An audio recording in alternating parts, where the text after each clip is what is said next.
जय भीम साथियों। आखिर स्वर कोकिला कहीं जाने वाली लता मंगेशकर जी ने डॉक्टर बाबा साहेब अंबेडकर जी पर एक भी गाना क्यों नहीं गाया? क्या थी इसकी असली वजह जानेंगे इस वीडियो में।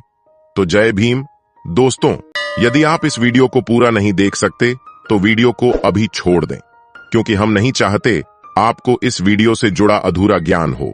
तो चलिए वीडियो शुरू करते हैं। दोस्तों, लता मंगेशकर एक भारतीय पार्श्व गायिका और सामयिक संगीत रचनाकार थी। लता मंगेशकर जी का जन्म 26 सितंबर 1929 को हुआ था। भारत की सबसे लोकप्रिय और आदरणीय गायिका थी, जिनका 6 दशकों का कार्यकाल उपलब्धियों से भरा पड़ा है। हालांकि लता मंगेशकर जी ने लगभग 30 से ज्यादा भाषाओं में फिल्मी और गैर फिल्मी गाने गाए हैं।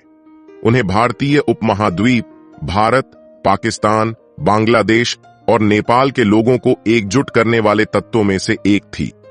6 दशकों के करियर में भारतीय संगीत उद्योग में उनके योगदान ने उन्हें मेलोडी की रानी, भारत की कोकिला और वॉइस ऑफ द मिलेनियम जैसी सम्मानजनक उपाधियां दिलाई। लता मंगेशकर भारत की सबसे लोकप्रिय गायिका थी। उन्होंने भारत को अपनी गायकी से हमेशा गौरवान्वित महसूस करवाया। लेकिन भारत की इस कोकिला ने 6 फरवरी 2022 को इस दुनिया को अलविदा कह दिया था। हालांकि लता मंगेशकर ने अपनी पूरी जिंदगी में कुल 6550 गाने गाए हैं। लता समग्र नामक इस किताब में भी लता मंगेशकर के 2014 तक गाए गानों की सूची है। इस किताब के मुताबिक लता मंगेशकर ने जो गाने गाए, उनमें हिंदी फिल्मी गाने 5328, गैर फिल्मी गाने 198, अप्रकाशित गाने 127, मराठी 405, बंगाली 206, संस्कृत 24, गुजराती 48, पंजाबी 69, दूसरों के गाए गानों के संस्करण 38 और अन्य 48 शामिल हैं। कई सारे गाने गाए। कुछ गाने उनके वास्तविक जीवन से रिलेटेड थे, कुछ रोमांटिक गाने थे तो कुछ बच्चों से भी संबंधित थे। लता मंगेशकर ने अपने करियर में लगभग सभी विषयों पर गाने गाए। भाषाओं पर पकड़ होने के कारण लता मंगेशकर ने कई भाषाओं में हजारों गाने गाए। लेकिन क्या आपको पता है कि अपने पूरे करियर में लता मंगेशकर ने एक भी गाना बाबा साहेब भीमराव अंबेडकर जी के लिए नहीं गाया? क्या आपने कभी सोचा है कि सुरों की मल्लिका लता मंगेशकर ने आखिर संविधान निर्माता बाबा साहेब भीमराव अंबेडकर के लिए एक भी गाना क्यों नहीं गाया? दोस्तों, यह सवाल आपके दिमाग में शायद ही आया होगा। अगर आपने कभी इस सवाल के बारे में सोचा है तो चलिए आपको आज बता देते हैं कि लता मंगेशकर ने बाबा साहब के लिए एक भी गाना क्यों नहीं गाया था। दोस्तों, साल 2020 में जब बाबा साहेब भीमराव अंबेडकर की 129वीं जयंती थी, तब उनकी जयंती पर लता मंगेशकर ने बाबा साहेब को याद किया था। उन्होंने उस पल को भी याद किया जब बाबा साहेब से लता मंगेशकर प्रत्यक्ष रूप से मिली थी। लता मंगेशकर की इस बात से हमें यह पता चल जाता है कि लता मंगेशकर बाबा साहेब से मिल चुकी हैं। बाबा साहेब की 129वीं जयंती पर लता मंगेशकर ने बाबा साहेब को श्रद्धांजलि अर्पित की और उन्होंने बोला कि मैं भारत के महामानव, भारत रत्न बाबा साहेब डॉक्टर भीमराव अंबेडकर से प्रत्यक्ष रूप में मिल चुकी हूं और यह मेरा सौभाग्य है। मैंने उनको अपनी आंखों से देखा है। दोस्तों, यह भी कहा जाता है कि डॉक्टर बाबा साहेब अंबेडकर जी का लता मंगेशकर काफी ज्यादा सम्मान भी करती थी। लेकिन दोस्तों, इसके बाद यह सवाल उठता है कि लता मंगेशकर डॉक्टर बाबा साहेब अंबेडकर से मिल चुकी थी और उनका सम्मान भी करती थी, तो फिर ऐसी क्या वजह थी कि लता जी ने डॉक्टर बाबा साहेब अंबेडकर जी पर एक भी गाना नहीं गाया?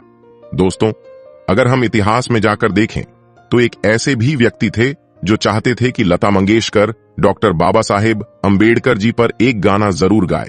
उस व्यक्ति का नाम वामन तबाजी कर्डक था। वह एक मराठी शाहीर कवि और डॉक्टर अंबेडकर आंदोलन के कार्यकर्ता थे।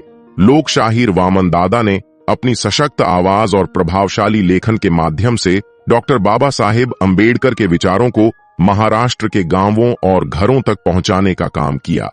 लता मंगेशकर डॉक्टर अंबेडकर पर एक गाना जरूर गाए, इसलिए वामन दादा उनके घर भी गए।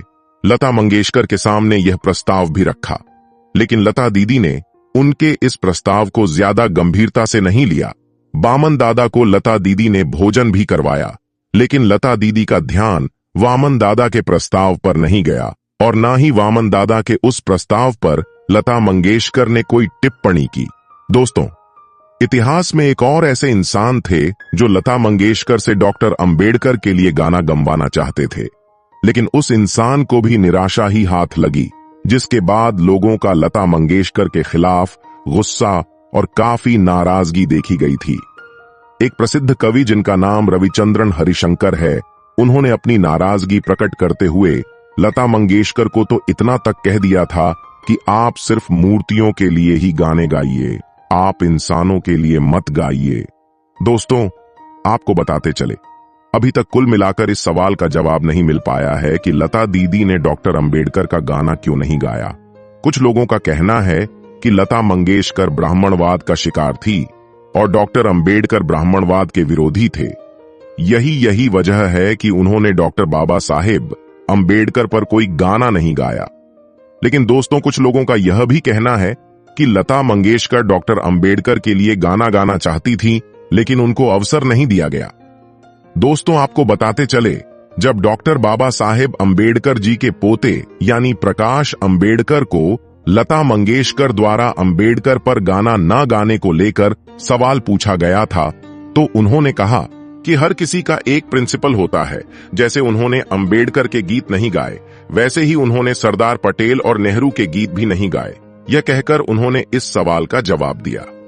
डॉक्टर भीमराव अंबेडकर, जिन्हें बाबा साहेब अंबेडकर के नाम से भी जाना जाता है, भारतीय समाज के एक प्रमुख सामाजिक सुधारक, विधिवेत्ता, अर्थशास्त्री, राजनीतिज्ञ और संविधान निर्माता थे।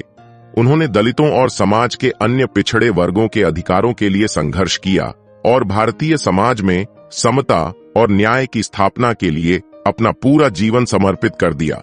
उनके जीवन और कार्यों ने न केवल भारत में बल्कि अंतर्राष्ट्रीय स्तर पर भी एक महत्वपूर्ण प्रभाव डाला है। उनकी शिक्षाओं और आदर्शों को सम्मानित करने के लिए उनके नाम पर कई गाने और भजन बनाए गए हैं। यह गाने भारतीय समाज के विभिन्न वर्गों में बहुत लोकप्रिय हैं और उनके संदेश को फैलाने में महत्वपूर्ण भूमिका निभाते हैं। डॉक्टर बाबा साहेब आम्बेडकर जी ने भारतीय संविधान का मसौदा तैयार करने में महत्वपूर्ण भूमिका निभाई और भारतीय संविधान सभा के अध्यक्ष बने। उन्होंने संविधान में समता, स्वतंत्रता और बंधुत्व के मूल्यों को शामिल किया और समाज के सभी वर्गों के लिए समान अधिकार सुनिश्चित किए। उन्होंने अस्पृश्यता के उन्मूलन, दलितों के लिए आरक्षण और सामाजिक न्याय की स्थापना के लिए कई महत्वपूर्ण कदम उठाए। बाबा साहेब अंबेडकर जी के जीवन और कार्यों को सम्मानित करने के लिए कई गाने और भजन बनाए गए हैं। यह गाने न केवल उनकी शिक्षाओं और आदर्शों को फैलाते हैं, बल्कि समाज में जागरूकता और एकता का संदेश भी देते हैं। इन गानों में उनकी संघर्षपूर्ण यात्रा, समाज सुधार के लिए उनके योगदान और उनके आदर्शों को गीतों और भजनों के माध्यम से व्यक्त किया जाता है। डॉक्टर भीमराव अंबेडकर जी के गाने और भजन भारतीय समाज में बहुत लोकप्रिय हैं और उनकी शिक्षाओं और आदर्शों को फैलाने में महत्वपूर्ण भूमिका निभाते हैं। हालांकि यह कहना कि यह गाने दुनिया भर में लोकप्रिय हैं सही नहीं होगा। उनकी लोकप्रियता मुख्य रूप से भारतीय समाज और विशेष रूप से दलित समुदाय में है। इन गानों के माध्यम से समाज में जागरूकता, एकता और समानता का संदेश फैलाया जाता है और समाज सुधार के प्रति उनकी प्रतिबद्धता को प्रकट किया जाता है। इन गानों का समाज में महत्वपूर्ण स्थान है और यह समाज सुधार के प्रति उनकी प्रतिबद्धता को प्रकट करते हैं। यदि आपको हमारे द्वारा बनाई गई ये वीडियो पसंद आई है और आप चाहते हैं कि हम आपके लिए रोजाना ऐसी ही वीडियो लाते रहें, तो हमें फाइनेंशियल सपोर्ट करें। दिए गए QR कोड को स्कैन करके हमें आर्थिक मदद भेज सकते हैं, जो कि इस समय हमें इसकी बहुत ही आवश्यकता है। दोस्तों, आज की वीडियो में बस इतना ही। इस चैनल पर मैं सिर्फ बाबा साहेब के जीवन से जुड़ी छोटी बड़ी सभी जानकारी लेकर आता रहता हूं। यदि आप बाबा साहब को पसंद करते हो और इनके बारे में और अधिक जानना चाहते हो, तो हमारे भीमराव साहेब चैनल को सब्सक्राइब करें।